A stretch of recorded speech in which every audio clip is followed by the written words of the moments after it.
You're listening to Booked, the bookstore education podcast brought to you by the American Booksellers Association. In this episode, we're tuning into the session on author event grids presented during Events University at Children's Institute 2019 in Pittsburgh.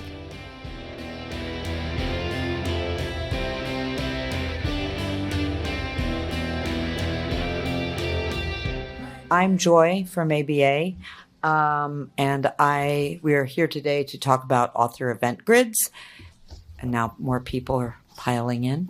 We want to thank all of our publisher sponsors, Baker and Taylor, and all the rest. And I guess at this point, you guys have heard this drill so many times, but I'll just say, remember, there are a bunch of things after this today. We get to hear from Elizabeth Acevedo and Alyssa Milano.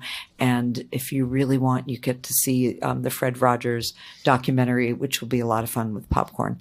So I hope to see you at those events. But I'm going to introduce, or I'm not, they're going to introduce themselves, our panelists who are here to talk about author event grids. So I will start with Melissa. Yes. Hi. So I'm Melissa Campion from Macmillan Publishers. We were supposed to talk a little bit about what we do. Yeah. So I work really closely with our 75 publicists and all of our reps. I work across all sales channels, actually, not just with the indies. So I work with B&N and other accounts to execute author tours and to make sure we're doing the right events. So part of that is the event grids. They're super important to all 75 of our publicists. If we didn't have them, we'd be very disorganized. So thank you all for the hard work you do to request our authors there. I think that's good for now. I'm Samantha Hendricks. I'm from Schuler Books and Nicola's Books in Michigan. We have 3 locations, Grand Rapids, Okemos, which is by Lansing. I can show you on my hand if you want to ask later, and Ann Arbor, Michigan. Our stores are 3 different sizes.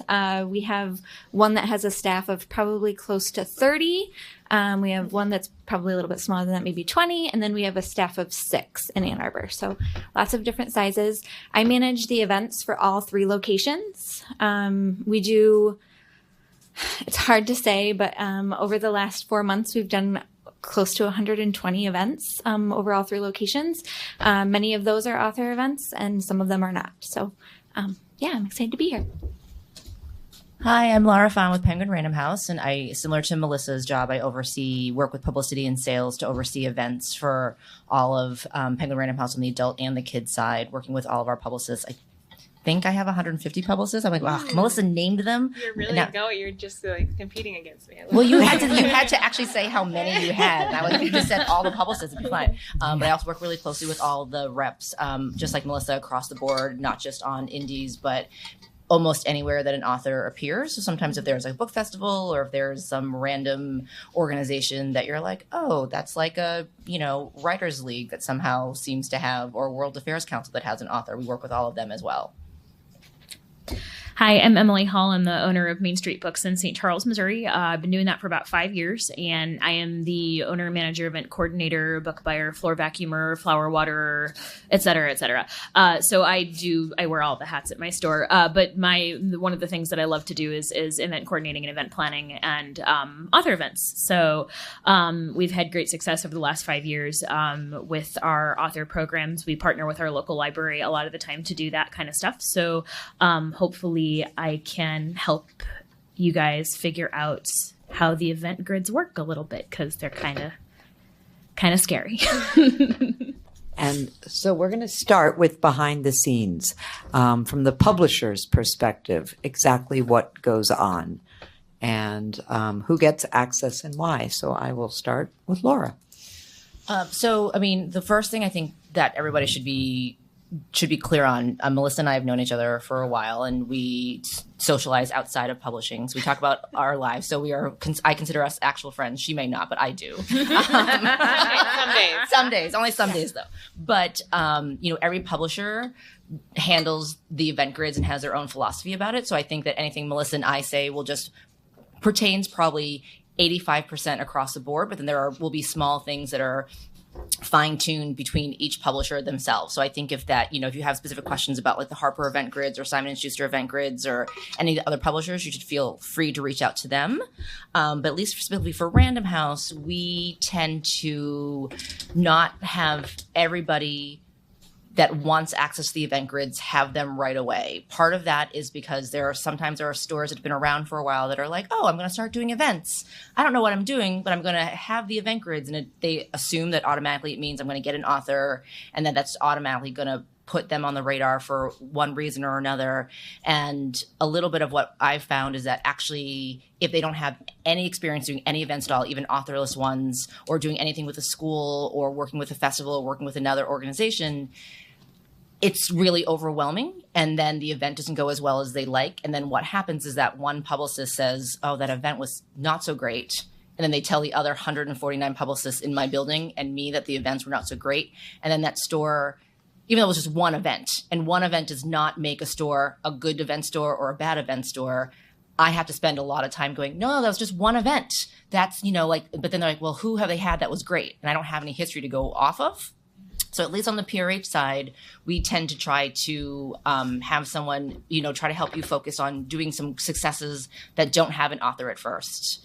And once you have built some successes that are with, even if it's a story time, like I think there's some stores that don't realize that we do consider like a story time or an author kit event or an authorless kit event as an event. Like if you have any sort of story time, if you do a story time at a local hospital, if you have a bookmobile that you do a story time with, or that people just come, like we consider that an event. So if you don't have any actual author event history, you can put down that we have a story time every Saturday and that draws 30 people regularly. We know that that it means let's put out some chairs, that we have to do something when people show up and go, where's story time? They don't just assume that they just go somewhere in the store for this, like there's a dedicated place for it. So those are, that does count for us, but there are some stores that aren't there yet. And I don't personally want them to not have a reputation, but have this sort of like, we have to overcome something before you've even established yourselves. I can just say that we're a little different at Macmillan. We actually do let anyone who reaches out onto our event grids. But since we're smaller, I think it's easier for me and my team to do a little bit more communication with our publicists on the back end. So when it's a brand new store and a publicist sees a request from a brand new store they've never seen, they immediately come to us and they're like, who is this store? Tell me about it. Or we do extra communication on the back end to like talk to our 75 publicists like, hey, this new store is now requesting. So I think it's just because we're a little smaller. It's like easier for us to kind of make those, make everyone come on and then communicate after. But I will say that when you do a good event, I think I can speak this for Melissa as well. Like we have no problem talking to each other and saying, oh my God, did you hear what so-and-so did for a Harper author? And then we'll be like, we've never sent anybody there. Harper did this amazing event. Hey, Random House, get off your butts. Let's do something there. I also look on social media for that. Yeah, I follow all of you guys. So yes. Share your good events so that we can see them. Yeah. And Melissa and I will talk to each other and like I'll be like, did you see this event that Harper just had or Simon just had with this other author? And she's like, no. Okay, let's and then we'll both rally each other to be like, we got to get some events there. Yeah, totally. My word to the wise would be that publicists move around a lot. Mm-hmm. It's probably the position of publishing that changes the most frequently. So don't burn bridges. Pay attention to them. They, today they have one thing and you may not want that, but tomorrow they could have the author of your dreams. So it's a good idea to not burn bridges in general, but really with publicists, they control a lot of the power. But you can say no if they pitch you an author and you're like, this person would never work in my store. We want you to say no if they will not work. It doesn't mean that they're not going to call you again. And I think some publicists will respect that more. But don't feel like you have to say yes just because you're like, oh, Macmillan is calling me. I have to say yes, even though this author will pull in 3 people. Or instead of saying no, you could say, I think I'll get 3 people for this. Yes. Do you still want me to do it? And some publicists will say, you know what? Yes. So go ahead. Yeah, just be honest. Mm-hmm. Yes. Be honest with yourself and be honest with the publicist. I'm telling you all this, giving you this advice, but I'm the worst person at saying no. Same. So it's okay to say no. My owners would laugh at me for saying that to you. It's okay to say no, but also remember that you can also propose other options. Mm-hmm. So if they come to you with a date that doesn't work for you, like our store in the summer, forget about it. I can't pull a big crowd for any type of author. But I know that. And so I'm going to be honest with them because I want this event to be successful for both of us. So I can propose other dates or say maybe if they're touring again or maybe in the fall. And a lot of times the publicist will come back with another date, which is wonderful. So. Okay. Sorry, Joy, I don't mean to interrupt okay. you, but I think one thing too that everyone should be aware of that Melissa and I always lament about is when we know for you all that the event grids are a pain.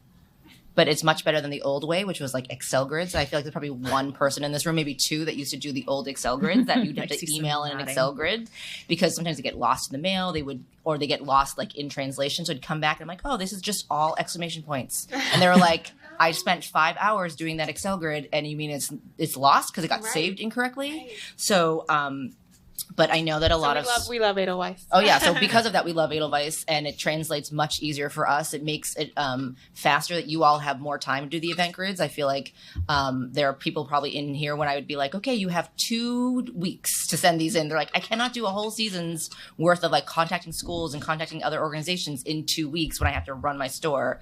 But just in terms of when we get the requests, in some seasons we get anywhere from 1,500 to 3,000 requests total. For all of the authors, whether they're local authors, they're big national authors. So sometimes it's hard. I know it's frustrating on the store level when you're like, I really did put my heart, my soul, and everything into this one proposal, and then I heard nothing about it. And Emily has been on that side of things. And I feel these things so dreadfully. She's kind of still in a holding pattern for somebody that she's asked me about once or twice. Not here, because she's been very, very good about it. But I know that she wants to say, what's happening with this one? But not going to do it. I already said I asked for the last time. Yes, but in any case, so just in terms of, and I think both Melissa's and my team are only 3-4 people max. So we don't always have the bandwidth to get every store and answer on every author. And I don't want to speak for Melissa, but I think at least on my side and what I had recommended to Emily and Samantha before was that if there's 1 or 2 authors in a particular season that you're like, these are my top, if you let your rep know or let someone at the publisher know, we can try to make sure we get you an answer for that person. So I know for fall, there's 1 author, it's on the outside, that Emily is like, this is the author I need any sort of response for. And even if I have a terrible response that she does not want, she won't be thrilled about it. No. But at least then she knows. But I don't care. I will know. She knows. So that's, to put a little bit just perspective, why maybe you don't always get responses. And I think your reps are sometimes, I hear from the reps, they're like, can we not just tell this one store the answer for all of their 12 requests? And I'm like, but then where's it stopping your territory? Like, what about your other 30 stores? Should I tell all of them? They're like, oh, okay. So I guess the question I have then still for Laura and Melissa is because when I'm out on the road at like spring forums, it comes up, I send in my grids and I never hear anything. Is the best front line going to the reps and just asking, or is it really not even humanly possible and physical? And should we let people know that if you're getting 3,000 requests, everybody isn't going to hear back all the time? Or is there a way to even just send out no's, or does that not happen? So I can speak about no's because we do try to send no emails for the really big authors. I think we have if we get 25 or more requests for an author, sometimes we'll send a no. And I think we're going to start sending no's when we have something else to offer, like an author list event kit or a pre-order kit. So I think that's a helpful email to get. Sometimes just saying sorry, you didn't get an author is really disappointing email to get. So if we can kind of make it useful for you, that's what we're kind of focused on now. But it's very select. But I encourage you to email me. I mean, if you email your Macmillan rep, they'll just forward it to me. So you can email me directly, CC your rep if you want. And a lot of people, depends on if you have a rep or not. But so I think you can email us on my team, and it takes some days. It's not a fast response, but we'll eventually let you know. Because we have to go to the publicist, and then maybe the publicist isn't ready to plan the tour yet. So then, there's a lot going on behind the scenes. It might be good for you guys to talk about the extent of time from when grids are sent out to the stores and when this all happens, so they have a sense of, is this a 2-week period, a 2-month period, or that would help. I usually say follow up 1 month after the grids are due. That's my timeline. Publicists, I mean, they're all planning tours at different times, so I can't really say there's an overall time when they're planning, but I think a good time to follow up is 1 month after the grids are due. What do you think, Laura? Yeah, that's about right. And I think it depends on the author. I think some of our bigger high profile authors, like the celebrity authors that everybody wants, in some cases, there are some authors that weren't even on. There was one celebrity author that was not even on last fall's RHCB Kids Grid, and I got 80 emails about whether or not he would do an event. And I was like, he wasn't even on the grids, you guys. Like, what is going on here? And he ended up doing one event total because of his filming schedule, but that's what he was able to do. So I think, but that was decided 4 business days before the book went on sale. So I wasn't able to give. Oh yeah, I wasn't able to give any no's until they were like, "This is confirmed. This is where he's going." And so I had to remember all the 80 no's, which I did not remember all of them. So there were definitely 1 or 2 accounts that were like, "You didn't tell me," and I was like, "Oh, I'm so sorry." I sent out 65 emails, but we try to follow up whenever we can. But if there are ones that you're passionate about, I think for me, going through your reps, but just in terms of, so for some of them, we don't know until much closer. But I think a month is a good timeline. But there is some, I think, having your reps know, at least for me, that one of those is your priority, because the reps are really involved in the tour planning, at least on the PYR and RHCB side, especially, that once the event grids come in, they rank them, and then some publicists will look at and say, oh, this rep in New York said I should go with X store. I wonder why X over Y store, and they'll call the rep and have a conversation about it. And then they're like, oh, okay, I understand that. Or they might be like, well, no, I like this other store better. And then we're like, okay, great, we tried. So now we're going to talk a little bit about what publishers are looking for in the event grids. So you guys. There's 4 things that we're looking for, and this is what I say on all these panels and to every bookstore that I talk to. Enthusiasm. We want to hear if everyone in your store has read the book and loves this author, or some level of real, I want exclamation points, and recent comparable events. So recent authors who you've hosted, and that's because the authors are asking us. It's not even us wanting that information. The authors are actually asking us who else has been at this store. It's fine if it's another publisher. Oh yeah, totally fine if it's another publisher. Doesn't have to be from that same publisher. Mm-hmm. And include numbers too. Like we had, Hillary Clinton, and we had 300 people in the store. That's just like a random name I came up. And then we do look at the estimated books and estimated sales and attendance numbers. We don't hold you to them. There's no penalty if you overestimate. We use it as a barometer for your enthusiasm, honestly. So, and to make sure we're all on the same page. And what's my 4th? Oh, specific marketing for that event. So is there a specific venue? Is there a specific organization?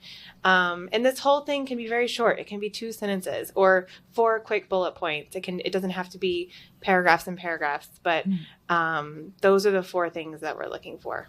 Sometimes some of the event requests include 2 paragraphs about the entire ownership history of the store or the town. We don't always need that.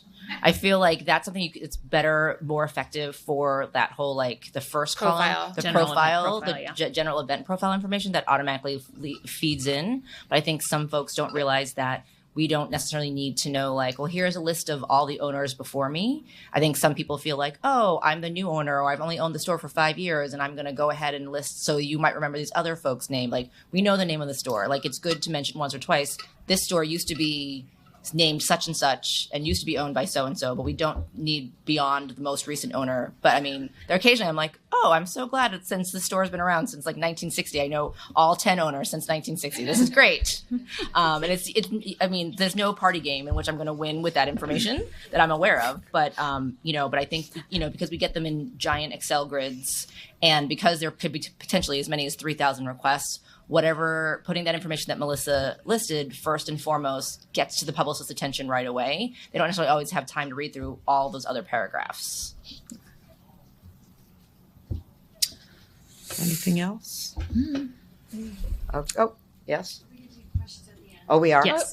We could do it now. Do you want to? So yeah, I'm always conflicted by that. Not by giving the history of the store, but I'm like, is the enthusiasm measured by the length of like how much you say in your request? So it sounds to me as if you're saying no, like you just want precise or concise bullet points. Yeah, I mean, it could be like let's repeat the question sorry, because yes. people probably didn't hear it. The question was, how do you get this enthusiasm down on the grid? Is it through lots of words, or is it bullet points, or are there guidelines for expressing enthusiasm?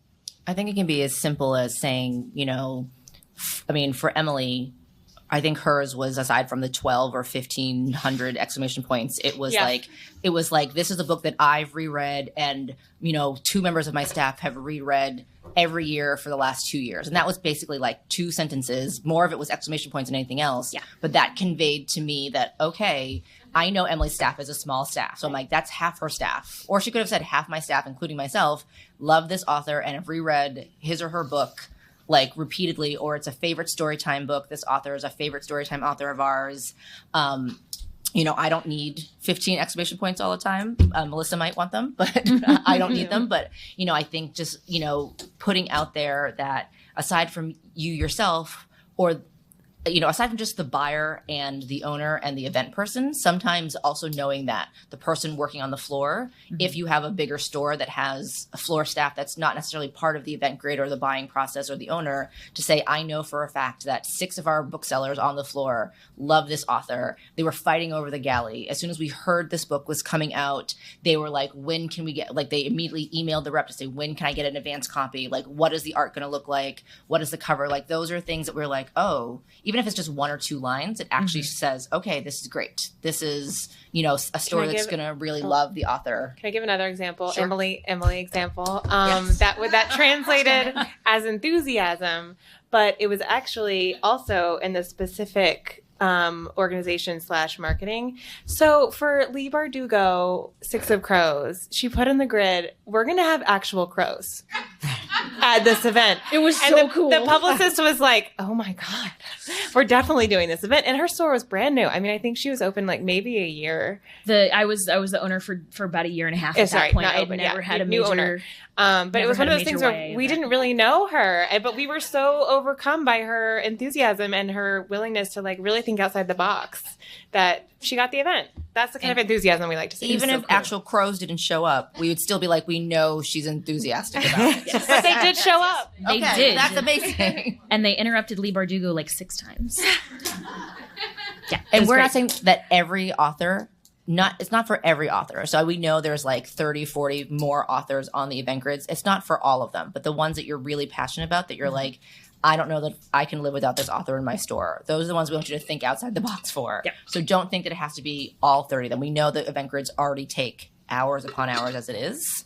But it's just the ones that you, the owner, everybody's like, we would die for this author to walk through our doors. I have a question for you guys, because I feel like this is a question I get a lot. How many authors do you request? Because like sometimes stores come to me and they're like, I never get authors from you guys. And then I go look at their requests and they've requested like 3 authors each season. So I'm like, that's some really bad odds. Like just request some more authors. Yeah. Yes. I'm curious what you guys do usually. So I go through the grids almost the instant they go up because I'm neurotic about it. And so I go on and I look and I basically make a giant paper list because it helps me kind of keep it straight in my head. I write it down in my notebook as to, which authors that I'm interested in. It can be anywhere from 4 or 5 authors to 11 or 12 authors. It really just depends on what I think is going to be the best for my store, what I'm enthusiastic about, what I'm excited about reading. So for me and my store, there's really no minimum or maximum number. I just have to know that I'm going to be the one doing them all. So I have to kind of rein in my expectations. Also, take this advice from me, set an alarm before the grids are due, like the day they're due or the day before they're due, because I frequently find myself at 9 p.m. in the Midwest saying, oh no, the grids are due tonight. And then I only have 2 hours to do them because they're due at midnight Eastern time. So don't be like me. Set an alarm. I have a funny little story. It's not really funny. Now, it's not about Emily. It's not about Samantha. Good. A different store who is not here, who the owner was the event person, much like Emily, did the event grids the very, very last minute. And as he or she was working on them, they went away because it was after midnight. That's happened to me before. Yes. It's the worst. But I will say what wasn't so great was I got a very angry voicemail on my work phone and my cell phone. As if I had personally said, oh, this person's doing it right now. I'm going to turn it off.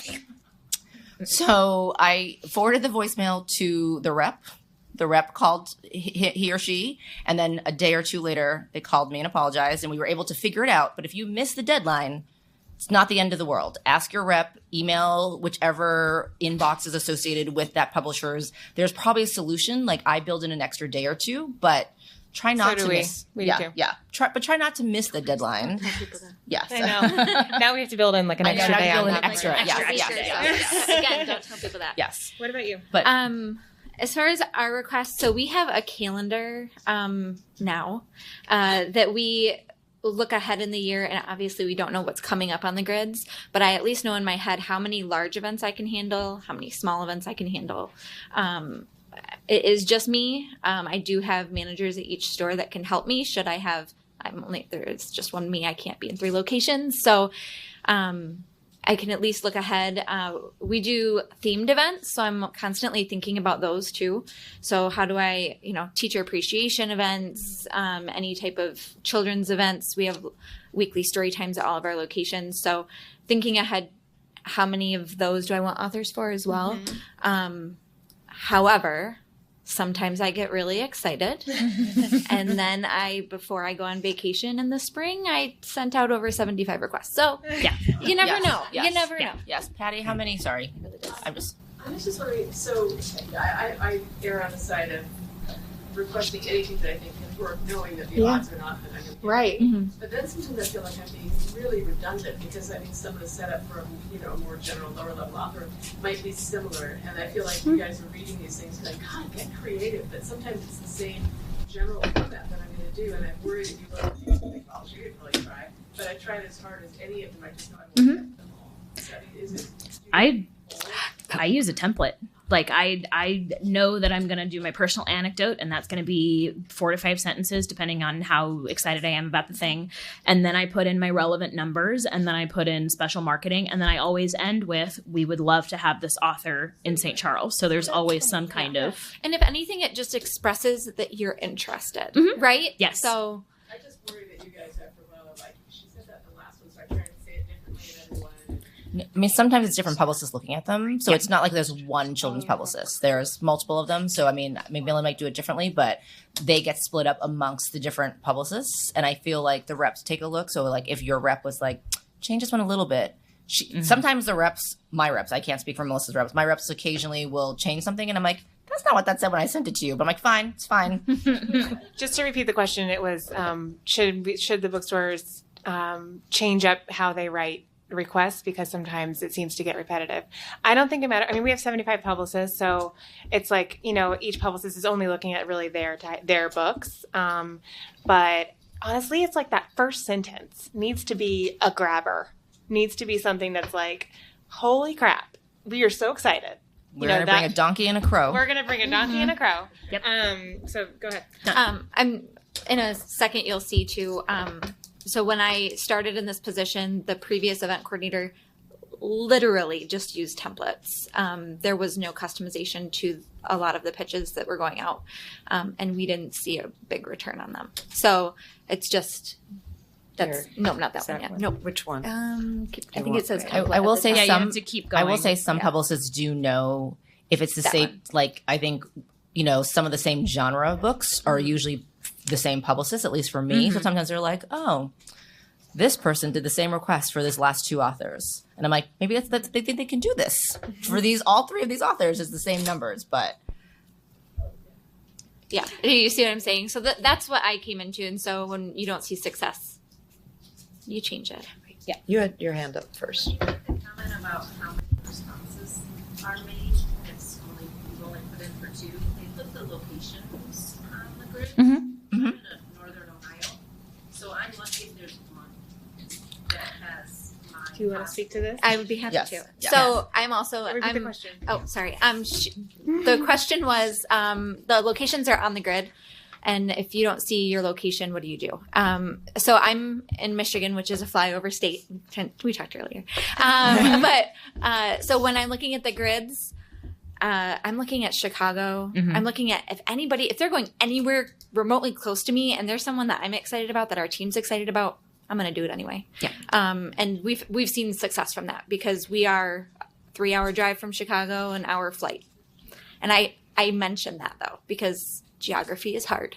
Yes, that is correct. Respond, I said that, I'm 4 hours from Chicago, I'm 1 hour Yes. from Ann Arbor, you've got to drive through here, you're going in a car anywhere. Yes. Yeah, And I will say for publisher side, we have changed tours from what we listed because we had enthusiastic or really amazing requests from other cities. And I know that in the Midwest, like basically anywhere that's not New York or California or Seattle, that it's harder to get authors to those areas. I've spoken to, I think, many of you or colleagues of yours about this, but that we have seen really great requests from some stores that we're like, oh, okay, we're going to put Missouri on here. We're going to put Kansas on here. We've swapped out Portland. Sorry if anybody here from Portland, both Maine and Oregon. And, there are some cities that I think because of media will probably never get swapped or rarely get swapped out. I shouldn't say never, will rarely get swapped out. But there are cases where we're like, oh, we were going to say Austin, but this is a better request from insert whatever other state or city it is, and we will take out Austin. And then I will get a phone call from that event person saying, I thought this was going to happen. It said Austin. And I'm like, well, this other request was stronger than yours. I'm so sorry. Yeah. One other thing, with Edelweiss, and I may be confused because I'm fairly new. I only get grids from a few publishers because I don't have reps from all the publishers. So is it possible to get grids even if you don't have a rep? Yes. Yes, But you just have to request them. So who would you, like, if I call customer service, I'm No. No, you have to, who would you request through? Me. or me.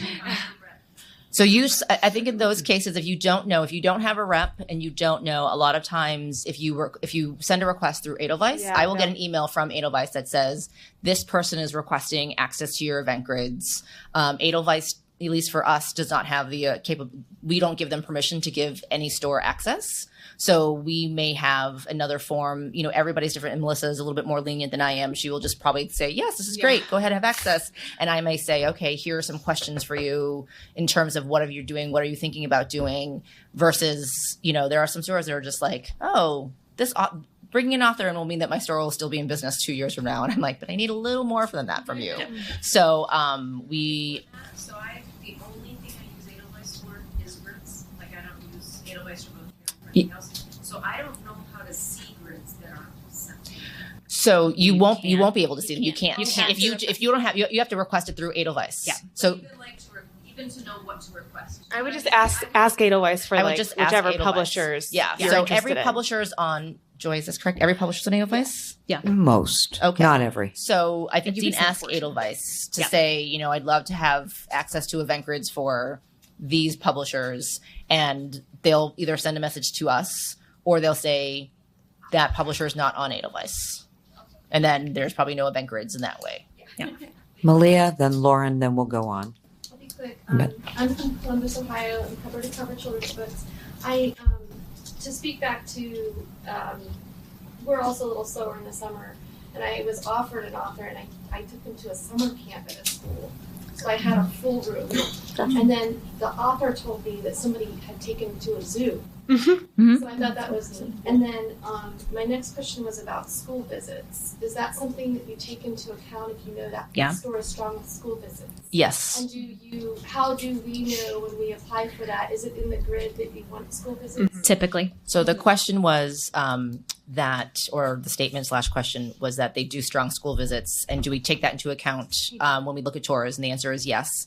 And how do we know? I think if you have strong school connections, put that in your proposal saying we have 3 middle schools, 1 high school, 2 elementary schools, whatever the numbers are. There are just some stores that we know have strong school connections, and there are some, at least for my tours, when we look at sending out a children's author, we'll say, okay, there's 4 requests in Ohio. We'll send them to these 2 stores to do school events on Tuesday and Wednesday, and these 2 other stores will get an evening event.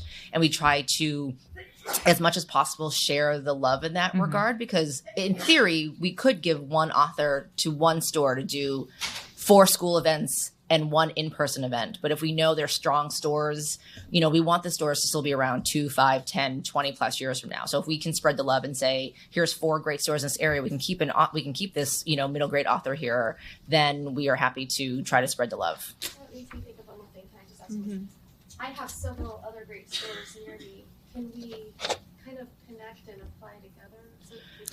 So she just asked about connecting and applying together if you have other stores, and Emily audibly went, but it depends on the market. I think it depends on the market. And I think it depends on the author. So I think that if you actually have a market where the stores are actually willing to work well together, then if there's actually legitimately no beef and real competition, I think that if there's there's stores that you're friendly with versus stores that you're we're actually friendly-ish together.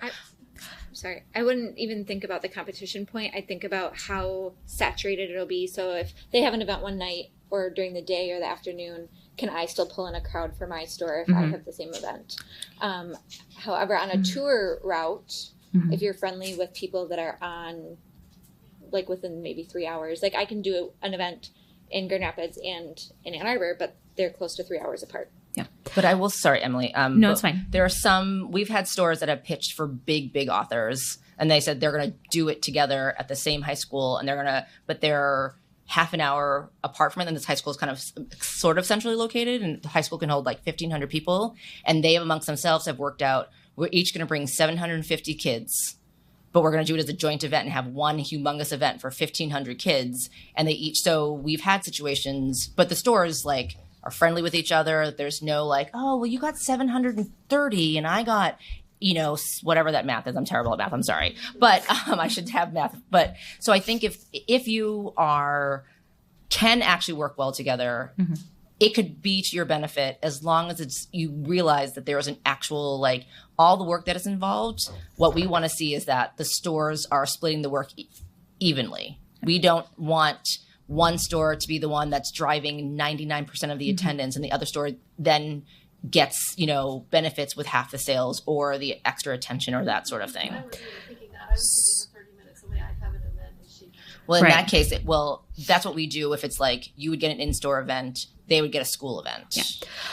One of the things that I actually do, and I can't speak for any of the other bookstores in the St. Louis area, but I always mention if there's a middle grade author going on tour or a picture book author going on tour, I always mention that there are other stores in the area that could be, well equipped to do school visits on another day. And we've actually had authors in town, in the St. Louis area for 3 different days doing 3 different events each day with 3 different stores, which is really an important thing for me to let the publishers know, because, I'm 30 minutes outside of St. Louis, or I guess that's the 30 minutes from the Arch, whatever.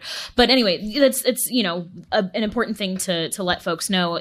Even if the other stores aren't mentioning you, it still could create a sort of a little bit of a brainwave in the publisher. And so then the next time that this happens and, the other store requests, even if the other store doesn't mention you, they remember, oh yeah, I remember the other store talking about, Main Street Books, and that's really cool. And now we can have this, this dual school visit thing. So, and it's happened many different times in the St. Louis area. And it's a great opportunity when it arises. Just to speak, I've had stores pitch to us a regional book tour, and I don't see our publicist glomming onto that. So I hate to tell you that that's the road to success.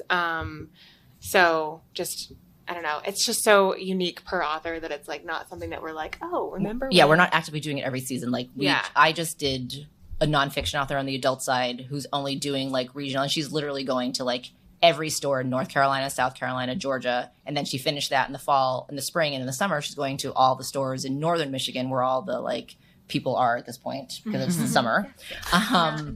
Yes, not in Southern Michigan right now. They'll be there in a few months. But she's not, I mean, that's the first one like this in probably 4 or 5 years that the author's been willing to get in a car and drive him or herself around. Yeah.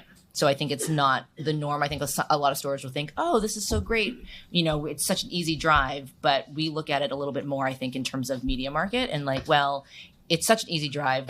If you think you can get 100 people 30 minutes away, well, 50 of them come to this one store. They'll just drive the 30 minutes. And the answer is maybe yes. Oh, one other tip. If you are in a smaller market, putting where you have direct flights to is really helpful. I've heard a lot of our publicists just say like, oh, this like does my job for me. More so than drive. Authors don't really want to drive that far. No. They really want to fly hop. So if you can say which cities you have direct flights to. It doesn't need to be all of them, but if you assume that like Boston, New York, DC, San Francisco, Seattle, LA are always going to be on tours to some degree, and if you know that you're like, okay, we have direct flights from New York or from Washington, DC, or from Seattle, that makes it easy to be like, oh, I can go from Colorado or Seattle straight over here. You don't need to list every city in the nation that you have direct flights from. So I know there are a whole bunch of questions, and I'm wondering, we have a bit more to get through. Yeah. Can you guys hold your questions for a little bit? It kind of has to do with that, but in general profile, just so in the general profile, I know that you guys get like Excel, so I worry about how big my general profile is. Because things like direct flights and and marketing our kind of our daily marketing and all that kind of stuff. Can that stuff just go in the general profile and you're going to see it? Yes. Yes. Yes. Yeah. Because that's what I've been doing. Lauren, that's fine. Yes. Well, and you can see in my successful event example here, this is a request for Marcus Zusak, Bridge of Clay. And I've actually adapted my event pitches since then, because as you can see, that's kind of a chunk of information. And I've been told by various people that sometimes my event pitches are too long. Can't imagine why. That's but excitement, right? yeah, it's the enthusiasm. They're very long. But that's way shorter than some that I've seen. That's taken up a whole page. Yeah. That's terrible. So what I typically do, and you can see this here, and you don't have to read the whole thing, but basically what I do is I make sure that I, do my enthusiasm first, and then, it's basically saying this is why I love Marcus Zusak. This is what his previous novels have done if it's, somebody with a backlist. And then I go into sort of, here's where we host our successful events. Here are 5 different authors that I've had successful events with, attendance numbers and sales numbers, which I learned early on that money, like dollar amounts mean nothing. It's all about units. It's all about units moved. So don't put in your dollar amounts. Real life example. Bless you, Emily. Yeah, Yes, I know. yes, for sure. Don't put in your dollar amounts. I tried to do that on a trip to New York once, and nobody was amused. This is very small print. I know. Oh, and then also one of the things that I've done recently is I've made sure to move my all of my social media numbers, which is where we primarily advertise, back up to my general event profile, because that's always kind of changing, but that's always something that the publicists are going to want to see. So, every season I kind of take a look at my numbers, make sure to adjust those, and then, sort of come back down and then do the enthusiasm bit. And then one of the other things that I found that is good is not only mentioning, sort of where you are located compared, in conjunction with your regional airport or, any other major travel hubs, but also just there are 3 hotels located within 5 minutes of the bookstore, and there's easy access to ride shares and taxis, and the library is 20 minutes away from the bookstore, and the bookstore is in a historic area. So just little tidbits about your town I find have been a little bit helpful. The other thing, too, and that's in the next example for April Henry, The Lonely Dead, school visit numbers are also really important. How many schools were visited on average, how many kids, how many students the author was in front of, and on how many books sold. So the other thing, too, is if you've hosted an author before, don't be afraid to pitch for them again, because this is the 3rd time that I've been able to host April Henry in the last 4 years. And she is absolutely wonderful and delightful. And just every single time I make sure to let everybody know she's extremely awesome. We love her presentations. The teachers love her. That's super important to let let the publicists know who outside of your organization you're going to try to appeal to. And in this case, it's always the librarians and the teachers, and they love April Henry. So making sure to sort of bring that into your pitch is really important too. And also just, be effusive and enthusiastic, and all that stuff. But sometimes that doesn't work. There's not the next one, because the next one's an adult author, and I don't know why I thought that was relevant. But it's unsuccessful, is David Meacham. Anyway, even though I'm like the biggest Leigh Bardugo fangirl on the planet, this still did not get selected as an event. And I basically effused about how much I love Leigh and how much I love her books and how excited I am about the whole thing.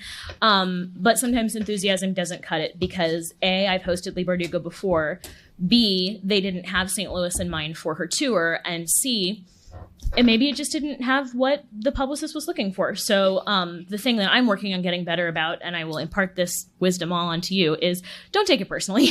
It's really, really hard if you take it personally. And I take it personally a lot. So don't do that.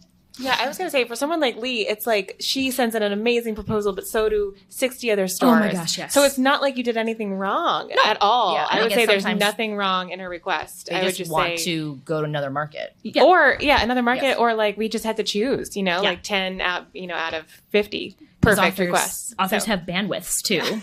We're doing questions at the end. That's good. Authors have bandwidths too. So, it's really difficult to send them on a 20-city tour. We had an adult author who literally was on tour from England for a month and a half, travel nonstop. I don't know how he's still alive. So anyway, we like to let the authors rest too. But I mean, the enthusiasm is great because, sorry, I think we're way off topic, Joy. I think we are, but that's okay. Because sometimes what will happen too, if you have a great proposal for someone like Leigh Bardugo, the publicist who's working on another similar book that drops in that wasn't on the grid might go, Emily, you really loved Leigh Bardugo. Do you want to host this other author? And she's like, yes. Were they on the grids? And we're like, no, we dropped this one in. And she's like, yes, we should do it. So, putting strong proposals in for the authors you want, the publicist will see it and they talk to each other, and it could translate to authors you didn't ask for, but you were like, oh, I actually do love this author. I just didn't know that he or she was touring. Mm-hmm. And then the tailored. This one's mine, and again, I didn't choose a children's author for whatever reason. But so we a lot of times we get we send out proposals for events that are much larger than our stores, right? So we do them off-site, and we have actually created a partnership. So I have a list for each market of different venues and locations that I know I can partner with. If I know roughly the season, I can also, based on that, tell you how busy those venues are going to be. And I can propose a specific venue in my grid. We also have, themed, like I mentioned, themed story times that I can, put the story time information in there. This is, again, not a children's author, but I think it's a good example. Rachel Ray was recently on a grid. She's a huge dog lover, as am I. There's a fantastic no-kill shelter right down the road from us. I sent out that proposal and got an almost immediate response that we would do an event together with them. So keeping that in mind, if you know something about the author that they're passionate about, a lot of times they'll look at you in a different light too. Mm-hmm. That's a good idea. Okay, so now it's time to fill in the grids. The most exciting part. Right. It's awful. Okay, tips for filling in the grids. We know it's awful. We're sorry. We know it's awful. Who wants to start? Yes. Who wants to start? I'll start. Okay. I know this is not a great piece of information for those of you without sales reps, but for those of you who do have sales reps for particular publishers, they are going to be some of your biggest advocates. On occasion, what I'll do is I'll actually schedule a call either a couple days before or a couple days after the grid is finished or due, so that I can tell them, okay, these are the people that I pitched for. However, these are my top 3. These are my top 2. This is the one person that I want you to focus all your energy on telling them how awesome I am, so they'll send this author to me. So it's really, really helpful because your sales rep also knows your store, and they're able to provide suggestions and comparisons. And I never see what my sales reps say about my pitches, but they move along to the publicists, and the publicists take those into account as well. So if you have a sales rep for a particular company, even if they're a telesales rep, my PYR telesales rep, Tina Denneker, is awesome. And I'll talk to her and be like, hey, Tina, so I really want XYZ authors on the fall 19 grid. I just wanted to, and, I give a little paragraph that's sort of an extra to the grid that I sent, and just, sort of more reasons why it's really exciting to me. And she's always like, okay, yep, that makes perfect sense. I'll put that in the grids. Thanks very much. We'll see what happens. So, so talk to your sales reps is really important. To add to that, if you don't normally if you looking at a grid, you're like, I don't know if I want any of these authors. If you just drop an email or a quick phone call to your rep to say, I'm not going to submit anybody, or I'm only going to submit this one person, they might come back to you and say, you're missing out on these 2 or 3 debuts that you don't really know how good they're going to be. Mm-hmm. They're totally willing and able to say, please submit something for this. I think it could be great for you. That it, you guys? Mm-hmm. Okay, so school visits, and then we're going to take questions.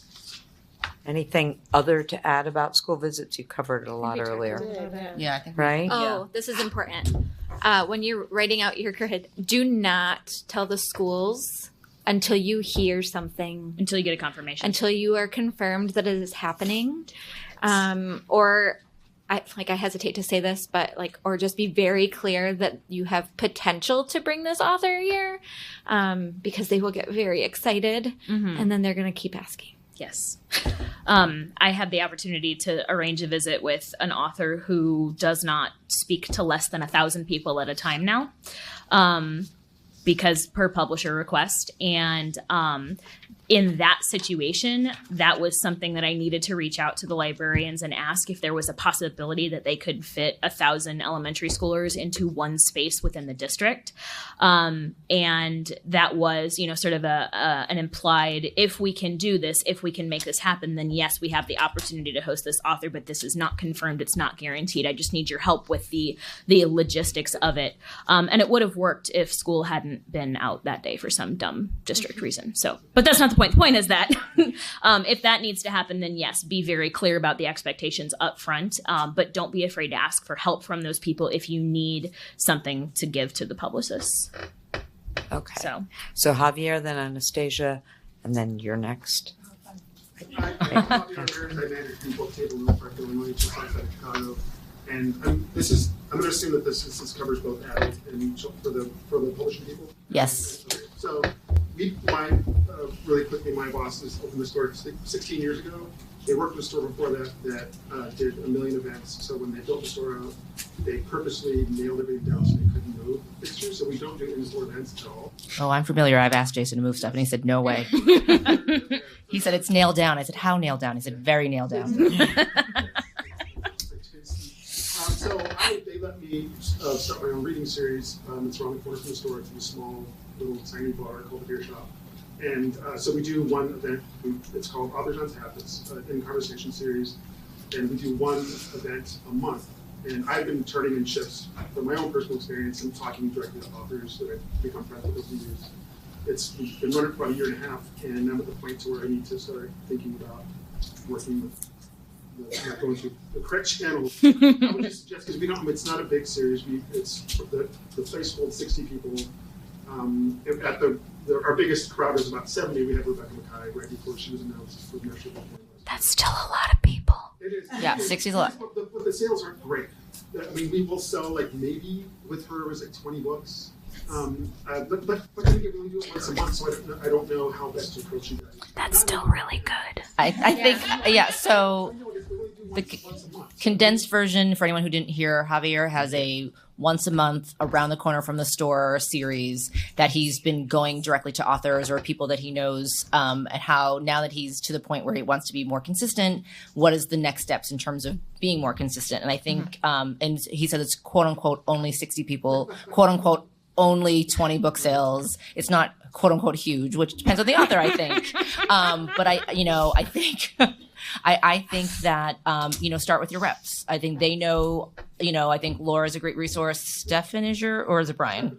Yeah. they're all- I know, Yes. Yeah. So I think, talk to Hasty and talk to Barato and just be like, this is, I know you do a little bit, but I think tell them you want to kind of like step it up aside from authors that are not just in Chicago, that there are some that you, other ones. And I think start that way to see what you wanted to do is get to the point where people go, oh, I want to be part of Javier's beer thing. How do we make that happen? For us- are starting to contact you Yeah. directly. Yeah. Mhm. For us, I would put that on the event grid. Yeah. I would say this is the opportunity, and I'd love to host Jonathan Safran Foer in this event series, and it'll probably be a second event. It would be like a lunch or a maybe next day event, like after his 300-person event. So I think that's how you would get the big, if you wanted like authors like that. That's You need how to get Jason to give you his access code to the grids. Okay, yeah, and I do get like the reps you just mentioned. They do send the grids to me, but I just want to figure out how to word it to you guys, especially with publicists. Most of them don't know me, but Yeah, no, and I think Put it on the grid. Yeah, and I think the Yeah. hardest thing that you'll have to overcome is the fact that Jason requests one author a year. And you're allowed. that's the goal. Yeah, You're but I allowed think if you start doing it, And it's Patty Smith. Yeah. yes, but yes, but I think if you it's Patty Smith and Chris Ware, please let's yes. You're allowed to brag though. Like that's a really cool event Yes. series. Like, Like you it's built it from super nothing. unique. Yeah, Yes. exactly. It's something that you did. So if there's something unique that you do, like random ass birds of prey at your event, like that's a thing that I do and it's really fun. So if there's something that you can do, just bring it and that's what they Yeah. notice. Yeah. We have to move on to the that next would be question. cool. I'm so sorry. Sorry. We're running out of time. We'll have more Javier. Yes. I just want to say thank you so much for this. I have only ever received authors. I didn't even know there was the other. Very exciting. Yes. Yay. Like it could be my idea instead of reacting and always trying to. Yeah, for sure. So thank you. And then I just wanted to share, I'm in San Antonio and obviously everyone knows Houston and everyone knows Austin and Dallas. And we have sent our authors in a car. I thought it was like a New York thing. It is not. And our authors love it. Black car, fancy guy, suit with the water, and they drive to Dallas and they do work in the car and they think it's awesome and we look cool. And so it's not a flight because you could be longer on the plane than you would be in the fancy It's probably black author car. specific, but yeah. That would be cool. Very Yeah. Yes. Think about that. All right. You were next. Yes. I just wanted to reiterate as a brand new bookstore owner, we've only been open 2 years, that navigating the publishing world is so overwhelming. So, when you mention things like reps and publicists and things, that's so above my head. And I think for some of us, we share this thing that we want to be involved, but it's such a big thing. If someone could kind of talk to us like preschoolers, this is how it works, and these are your people. Because as someone who wears all the hats in my store, to hunt down my reps is really difficult. But I want that relationship. But it's Do you know that you have? overwhelming. Do you know that you have reps? I have no idea. Okay. Well, why don't you I come mean, I find would Melissa go- or I? And Yeah, we I can would go. Start, yes. I wouldn't even go through the. I mean, honestly, like PRH is different, but Macmillan, you can just come directly to me. Like this, I schedule calls all week long with new stores to talk through your event program. What can you do better? What do your Right. requests look like? But I think she also means like, what does a rep mean? What does publicist mean? What- Like Oh, she yeah. wants like down and Joy dirty will everything. know. Like how does a sales I call do work? 101 with bookstores pretty much all week long. So feel free to we'll exchange emails and we can set up a call so we can talk through. Yeah, definitely. Yes. We have time for I'm sorry, one more, Molly. Joy, right? I'm writing down notes about that. So what I often grapple with is that we don't really order anything that I haven't read, but event grids come out quite a bit earlier than galleys do. Yes. 90% of the time. So especially for debut authors, I'm not going to pitch for a debut that I've never read, don't know it, the author, have no track for. So it's hard to say like I'm enthusiastic about this event for this book that doesn't have a cover yet and I don't have any information about. Is there anything that like is there hidden information? We're not expecting No, you. no, we're not expecting you to. Sorry, we're saying the same thing. But I think the fact of the matter, when Melissa and I give the publicists the event grids, they want them earlier than we give them to them. Yeah. Like they come out like the RHCB Spring 2020 are out now, and they're due I think next week. Yeah, but they want them back in May, and I was like, that's not happening. It's If the you worst. can't have books for May. You can't in May of 2019 have requests for May of 2020. That's just not happening. So July is the like quote unquote in the middle, but that's the like it's just unfortunately way earlier than ours. but PYR is not quite as early, but that's just that's just how early. But even on my adult side, they would like spring 2020 grids now, and they haven't even gone out yet, and I said that's not happening. Is there any way to like get like the galleys for authors that are doing that kind of stuff sent out earlier so that I think they're not ready half the time. Yeah, it's just Yeah. So I think that just unfortunately, that's not going to be the case. I think we have time for one more. We have 2 more minutes. So If you're touring them, I always assume that you've got your finger marking galleys when you get out there. Yes. Mm-hmm. Yeah. So Patty just said that if if a publisher, especially for a YA or middle grade debut is touring them, we're probably putting like every single marketing publicity budget dollar behind it as possible. So assume we want it to be a big deal. Gibran?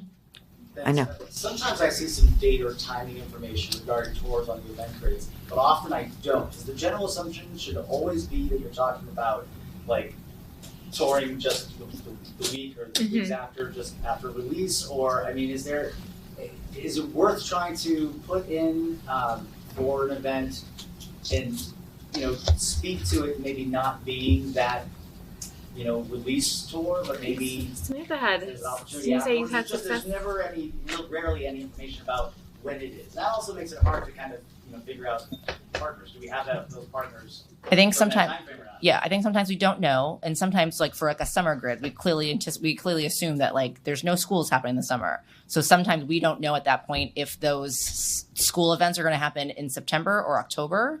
But I don't think we should assume, especially for kids events, that it's necessarily going to happen right at on sale, unless it's someone like Marcus Suzak or, Christopher Paolini, or I can't think of anybody on Melissa's side. But any like big names probably are like more public facing and not school specific, and they're probably around the on sale date. But at the same time, I think if it's somebody else, like we've had debut authors that we've done like a week of in-store events, and then like 2 months later done like a month and a half of in-school visits. Okay.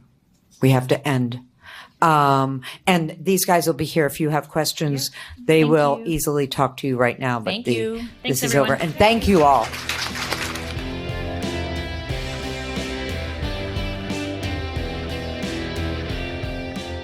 Thank you for listening to Booked, the Bookstore Education Podcast brought to you by the American Booksellers Association. Don't forget to subscribe to the show on your favorite podcast app. Additional educational resources can always be found on the ABA website at www.bookweb.org. Happy reading!